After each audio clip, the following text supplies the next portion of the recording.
Hello बच्चों, तो आज हम डिस्कस करने वाले हैं लिविंग वर्ल्ड के जो एनिमल के क्लासिफिकेशंस दिए हुए हैं उन सबको। और इसमें सबसे पहले हमें ये 7 ऑब्लिगेटरी कैटेगरीज जो हैं वो तो याद होनी ही चाहिए। ठीक है।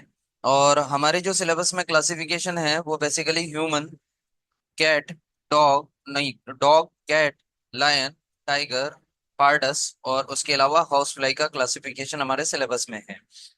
ठीक है। तो ये 7 ऑब्लिगेटरी कैटेगरीज हैं। इनको आप या तो स्क्रीनशॉट ले सकते हैं इसका, है ना, और इसको एनसीईआरटी से रिलेट कर सकते हैं। तो सबसे पहले हम देख लेते हैं यहाँ पर, जैसे अगर मैं रेड को क्लासिफाई करता हूँ, ये रेड को क्लासिफाई करता हूँ तो एनिमेलिया, ये सीक्वेंस वाइज आपको देख लेना है। एनिमेलिया, कॉर्डेटा, मेमेलिया, रोडेंशिया या फिर रोडेंटा एक ही बात है। म्यूरिडीज की फैमिली है रेटस रेटस। ठीक है। तो यहाँ पर मेमेलिया, रोडेंटा तक आपको एनसीईआरटी में मिल सकता है, बाकी क्लासिफिकेशन नहीं मिलेगा। बट क्लासिफिकेशन को कंप्लीट करने के लिए मैंने यहाँ पर ये लिख दिया है। ह्यूमन का क्लासिफिकेशन हमें जो है ये सीक्वेंस में भी दिया हुआ है, टेबल में दिया हुआ है, तो वो आपको याद रखना है। इसमें हो जाएगा एनिमेलिया, कॉर्डेटा, मेमेलिया, प्रिमेटा, होमिनिडी, होमो और सेपियंस। ठीक है। उसके अलावा जो ये हो गया डॉग, और डॉग का नाम होता है कैनिस फैमिलियरिस। तो इसका क्लासिफिकेशन अगर हम देखते हैं तो एनिमेलिया, कॉर्डेटा, मेमेलिया, कार्निवोरा, है ना, इसकी फैमिली हो जाएगी कैनिडी, और कैनिस फैमिलियरिस इसका जोलॉजिकल नेम हो जाएगा। इसी तरह से अगर मैं इसको कैट को क्लासिफाई करता हूं तो कैट में क्या हो जाएगा, यहाँ पर animalia, Chordata, Mammalia, Carnivora, Felidae, इसकी फैमिली है फेलिडी, फेलिस और डोमेस्टिका। ठीक है। तो ये हमें याद रखना है।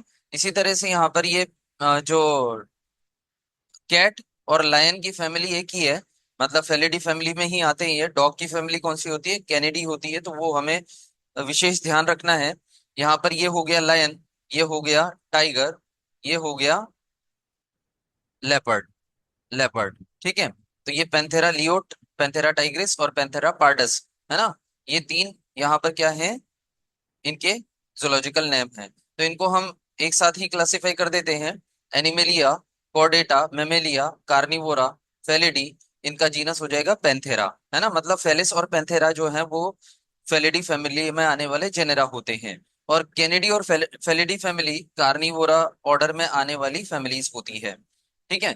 इसी तरह से हाउस फ्लाई को अगर हम क्लासिफाई करते हैं, हाउस फ्लाई को अगर हम क्लासिफाई करते हैं तो इसमें आ जाएगा एनिमेलिया, आर्थ्रोपोडा, इंसेक्टा, डिप्टेरा, म्यूसिडी और म्यूस्का डोमेस्टिका। अगर म्यूस्का डोमेस्टिका की जगह हम एपिस इंडिका लिखते हैं तो वो क्या हो जाती है यहाँ पर, जो हनी बी है उसका क्लासिफिकेशन यहाँ पर हो जाता है। अब ये क्लासिफिकेशन एक बार, दो चार बार आप रिवाइज करेंगे तो सारा आप रिलेट कर पाएंगे एनसीईआरटी से भी, और इसके क्वेश्चंस भी लगेंगे। बट क्वेश्चंस कैसे बनते हैं, फॉर एग्जाम्पल मैं पूछता हूँ आपसे, rat and humans are related because both belong to same genus, both belong to same family, both belong to same order और both belong to same class. तो आपका आंसर क्या होगा, both belong to same class या फिर both are mammals. इसी तरह से हम देख लेते हैं कि lion and humans are related. ठीक है। तो आपका आंसर यहाँ पर, या फिर हाँ, ऐसे मान लो कि रिलेटेड क्यों है, तो both are mammals, both are chordates, both are animals. इसी तरह से आपसे पूछा जा सकता है कि leopard and humans are unrelated, unrelated because both are phylum, both are animals, both are chordates, both are mammals और बोथ आर कार्निवोर्स। तो आपका अब ऑप्शन क्या जाएगा, बोथ आर कार्निवोर्स, क्योंकि हम कार्निवोर नहीं है, humans are not carnivore but leopard is. Okay. House fly and humans are related, है ना, क्योंकि they belong to same kingdom, both are animals. तो इस तरह के जो क्वेश्चंस है वो आपसे पूछे जा सकते हैं। बाकी क्लासिफिकेशन आई थिंक आपको ये सबसे अच्छा तरीका है ना, जिसमें आप सारे क्लासिफिकेशन कवर कर लेंगे। प्लांट के क्लासिफिकेशन भी मैं बताऊंगा आपको। ठीक है। बट आई होप आपको ये क्लासिफिकेशन समझने में, इससे कैसे क्वेश्चंस बनते हैं वो समझने में आपको हेल्प मिली होगी। Thank you so much.